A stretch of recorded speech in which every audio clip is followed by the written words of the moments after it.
সুনামগঞ্জের দোয়ারাবাজার সীমান্তে ২৮ বিজিবির বিশেষ অভিযানে বিপুল পরিমাণ অবৈধ ভারতীয় মদ উদ্ধার করা হয়েছে।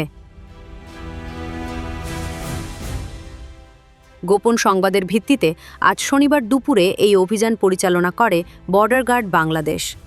বিজিবি সূত্রে জানা গেছে, সুনামগঞ্জ ব্যাটালিয়ন ৩৮ বিজিবির আওতাধীন বাগানবাড়ি বিওপির একটি টহল দল এই অভিযান চালায়।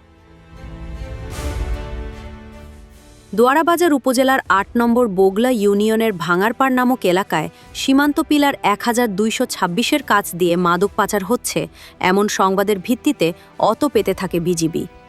অভিযান চলাকালে বিজিবির উপস্থিতি টের পেয়ে চোরা কারবারিরা মালামাল ফেলে দৌড়ে পালিয়ে যায়। পরে ঘটনাস্থল থেকে মালিকবিহীন অবস্থায় ৯৪ বোতল ভারতীয় মদ জব্দ করা হয়। বিজিবি জানিয়েছে, জব্দকৃত এসব মাদক প্রচলিত নিয়ম অনুযায়ী সুনামগঞ্জ মাদকদ্রব্য নিয়ন্ত্রণ অধিদপ্তরে জমা দেওয়া হয়েছে। এ বিষয়ে ৩৮ বিজিবির অধিনায়ক জানান, সীমান্ত দিয়ে অবৈধ অনুপ্রবেশ এবং সব ধরনের চোরাচালান রোধে বিজিবি কঠোর অবস্থানে রয়েছে। ঊর্ধ্বতন কর্তৃপক্ষের নির্দেশনা অনুযায়ী সীমান্তে নিরাপত্তা রক্ষা ও মাদক বিরোধী এই অভিযান ভবিষ্যতেও অব্যাহত থাকবে বলে হুঁশিয়ারি দেন তিনি।